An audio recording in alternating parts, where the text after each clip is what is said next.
He leaned back in the leather chair, voice dripping arrogance. "We don't just control your references, we own your reputation."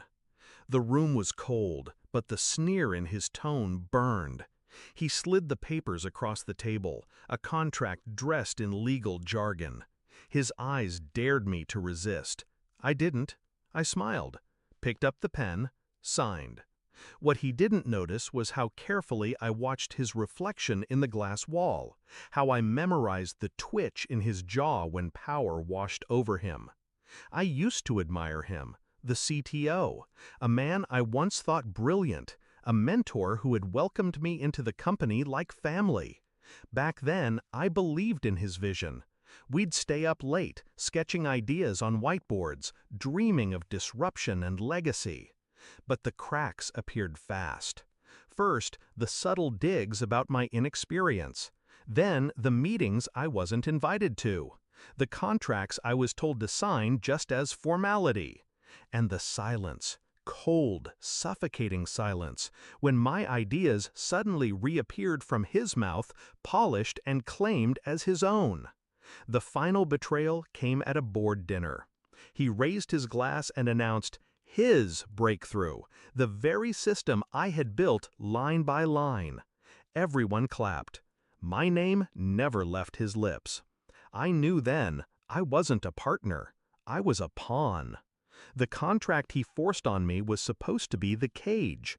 Non-compete, non-disclosure, non-existence. If I left, I'd vanish.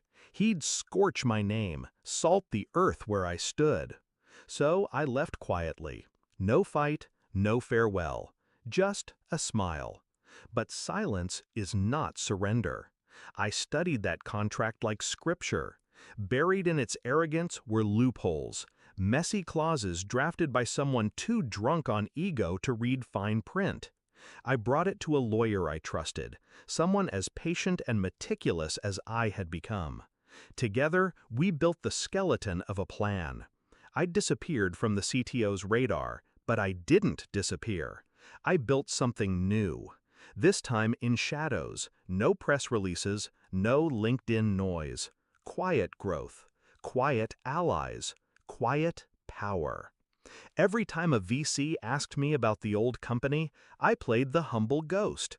Oh, just doing my own thing. Nothing serious. They believed me. They liked me. They invested. Meanwhile, I watched the CTO play emperor. He built his empire higher, louder, emptier. Investors loved the noise. Customers, not as much. A year later, the tables flipped. We were finalizing an $80 million round. The conference room buzzed with suits and signatures, cameras, handshakes, champagne chilling in the corner. That's when my lawyer walked in, a quiet man in a gray suit carrying a folder that felt heavier than stone. He laid it gently in front of the opposing counsel. "Before we proceed," he said softly, "there's a matter we need to address." The counsel frowned, flipped the folder open. Pages, dates, the CTO's signature, my old one. Clauses highlighted in yellow like open wounds. I watched his eyes skim, then stall, his brow furrow, his lips pressed tight. Finally, he leaned toward the CTO and whispered, just loud enough for me to hear, "What exactly did you make him sign?" The CTO's smirk faltered. His hand twitched toward the pages, desperate to snatch them back. But it was too late. Everyone in that room had seen. Everyone knew. The contract wasn't a cage. It was a trap. For him. See, buried in his overreach was one fatal flaw. The ownership clause. It was worded so broadly, so greedily, it became self-destructive. By asserting control over my intellectual property, he had inadvertently transferred liability for everything I created under his watch, including the skeleton code I had deliberately left in the system, faulty by design, dormant until pressure revealed the cracks. Our counsel laid it out like a surgeon with a scalpel. This contract places the company, and specifically your CTO, in direct breach of multiple fiduciary and IP laws. Enforcement of it is not only void, it is evidence of misconduct. The VCs looked at me differently then, not as the pawn, not as the ghost, as the man who had just exposed the rot at the core of the old kingdom. The CTO's empire crumbled in silence. One whisper, one paper, one smile. When it ended, I walked out calm, steady. Behind me, his voice rose, angry, panicked, trying to salvage authority. No one listened. Not anymore.